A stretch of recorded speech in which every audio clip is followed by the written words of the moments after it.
Yeah. Nice calm day. Figured you'd be practicing until about 3 in the afternoon. What'd you see today? It was a little bit shorter of a day. Tomorrow's going to be our long practice, probably our most voluminous practice. So we gave 3 some reps a day. I thought that was good to see them go out there. Just continuing on first, second down, run, play action. Just part of the grind of training camp. Nothing really stood out good or bad. I think guys are getting a better understanding of what to do each and every day. But they still have energy. We'll get through tomorrow, and then they'll hopefully next week get the pads on. I think is when we'll really start to see some things. Yeah, with the spider pads on, how do you increase kind of the physicality of this line play? These guys are pros. Though they practice the same. A lot of these guys practice the same way in spiders as they do, without them on. But just allows us to, do a little bit more against each other. Able to go do that run play action period, a little 9-on-7, and just work the run game. So I like where the run game's coming. Our defense has a good understanding of how to fit the run, so we're just going to keep working it till we feel like we've mastered it. Saw Phil Hoskins working to the side today. Do you expect him to be that a long-term thing, or I'm not sure. Yeah, I don't think it'll be too long. I mean, just whenever he's ready to go, it's just kind of up to him and the doctors. Did that happen in between mini camp and training? Yeah, that's something. Yeah, that happened for him. Yeah, Matt, it didn't happen with us. To have a healthy Dante back, what's that mean for the secondary and the defense? Well, we think Dante's a tremendous player and he's a great competitor. So we'd love to have him. Like everyone else, all of our starters want to have him for all 17 games. But I think the thing with Dante is he brings tremendous energy to the practice field and to the meeting rooms. He's a guy that the players like. He's a great cover corner, and he will be physical. I mean, he will tackle. So I think he's got a well-rounded game. So, having him, he's one of our best players. So we're looking forward to having him and having. When you have JC and AJ as well, and Melvin and the other guys, we have some flexibility where we can move guys around. So excited to have Dante and use him a lot of different ways. Like JC made a couple plays on the ball today. Yeah, made a play on the deep ball. One-on-one with DJ down there. It was a heck of a play. So he's got, you draft guys with 33-inch arms. You expect him to go up and get the ball, and he did. So. You said that kind of his technique is still kind of coming along because he played more inside in South Carolina. But how you see his instinct, his on-ball instincts, you see him that kind of show out a little bit? He definitely has instincts. I would agree with what he said. I mean, he just has to master the details of our defense, and that's going to take time. Sometimes guys, one of the most dangerous things about being a master of something is you think and so one of the things I love about JC is his mindset I think is going to be one he's always trying to get better. I mean the best players in this league, they're always trying to get better, even when they don't ever feel like they've done it all. And so he's got great instincts. He's got long arms. He's a physical kid, and most importantly, he's got the right mindset to be a good player. We come out here every day. We kind of want this big takeaway. And you said yesterday with Taylor, you're not going to really see much until you get pads on, left side, right side, or whatever. So what do you come out here as a coach and really look for these 4 days when they're not in pads? What do you come out here? Yeah, I literally, I know it's going to sound like Coach, but I literally look at every day as its own entity, right? We want to set a standard of the effort that we play with, the attention to detail that we play with, and then we're just trying to get better at little things. Like we're trying to get better at pad level. We're trying to get better at tackling. So you can't really tackle here, but you can certainly run the right angles. We can certainly track the near hip. We're trying to get master our assignments. So it's all those fundamentals that, again, it's not some huge I don't have a great answer. It's just like, are we getting a little bit better? Are we getting 1% better at every little detail? And so something as simple as we installed the kickoff return today. Are we getting better at that? So I just want to be a team that's, when you look at us, we're just a little bit better each and every day, and I want to continue that through the season. I think that's what good teams do. They play their best football at the end of the year.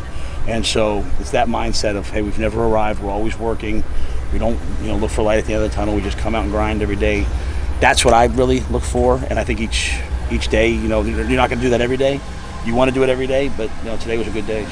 Hey, Matt, you doubling back on something you talked about with Sam a few days ago, and you said it's not necessarily that he needs to come out and be a leader right now. Just he needs to get better every day. What is I wonder if you could talk a little bit more about that. What is the thinking behind that? Just it seems like you guys are trying to take a lot of pressure off him and just let him play football. I guess. Yeah. what does being a leader mean? You know, at the end of the day, like, what is a football team? What are we going to need on those 17 Sundays that we play? We're going to need guys that go out and do their job. You know, we're going to need guys that are really well prepared and play well. So the key for us as a team is, like, we don't need a ton of speeches. There's times for that. There's times when a guy says something, but like, they're going to listen to the players who they know work really hard, and they're going to listen to the players who go out there on Sundays and do their job and play well.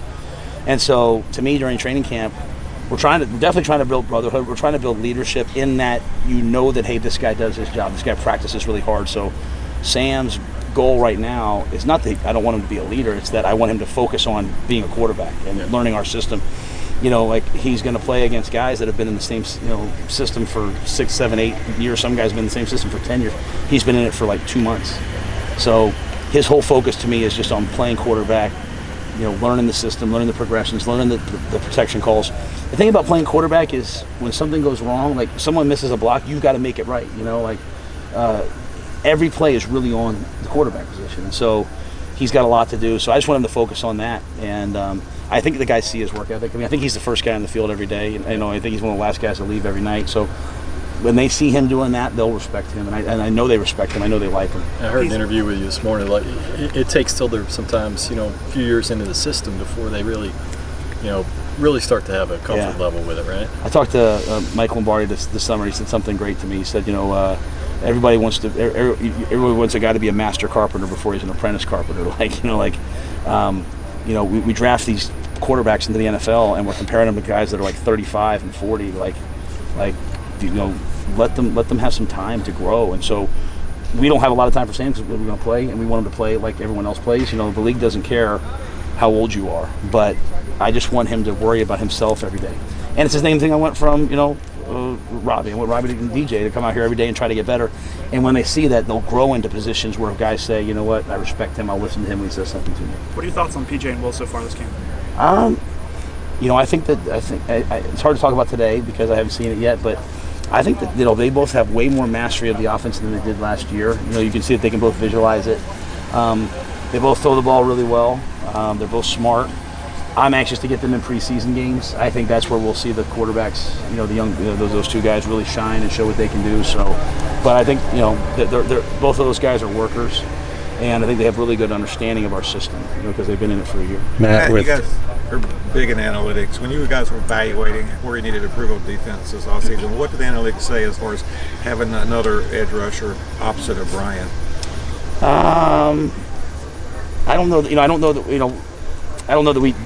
I think we just recognize that, not even taking the. You know, we just want to have. You know, we want to have pressure on both sides and pressure in the middle, really, and you know. So I think it's everyone. It comes from everyone, right? So it's like Derek Brown becoming a dominant rusher on the inside. Derek's a dominant run defender, but we need him to be a rusher. You know, that's why we went and got Hassan and Louisville and those guys, and I know Marquise Haynes can do it, you know, as well. So I think we just need to have pressure coming from all different angles. And then Brian has to improve as a rusher. You know, he has to add power to his game and counters and all those things. So I think that's kind of been our focus, you know, and I think we've tried to build the defense in a way that allows us to get pressure from both sides. Matt, last year you kept 3 quarterbacks, I guess primarily because of COVID and all that. What's your thought and number of quarterbacks this year? You know, that's a great question. I don't know that we know that yet. I think we'll see. You know, we don't ever want to. I don't ever want to be bound by numbers. You know, I always want to keep what I think are the best players. I think so. You know, right now I could see us keeping 3, and I could see us going down to 2. You know, it just really to me depends upon where we are. You know, later in the year. You know, the rules are the same. They kept the rules the same as they did last year with the short-term IR and the practice squad and standard elevation. So we're kind of still in that same space. And to be quite honest with you, I don't think any of us really know what the world's going to look like in 4 weeks from now with, you know, Delta variant and all these different things. So I'm just trying to be very flexible, but it's a great question. I think we would always just try to keep, hey, who are the players we don't want to lose and kind of work out from there. From your perspective outside of COVID, like what's the benefit of having like 3 quarterbacks versus 2? I know the best players, but like what does it add to have 3 versus 2? I just think that, you know, if you get down to, you know, them, you know, you need it. And then just I think when you have young quarterbacks that you think, hey, these guys have a chance to be good players, I think that helps you as well. But other than that, I don't think, you know, obviously you can use that roster spot on something else. So I just am operating in the space of COVID right now, still in my brain, so I can't even really go there, to be honest with you. Very fair. All right, guys, thanks now. Thank you, Appreciate y'all. Matt. Appreciate it.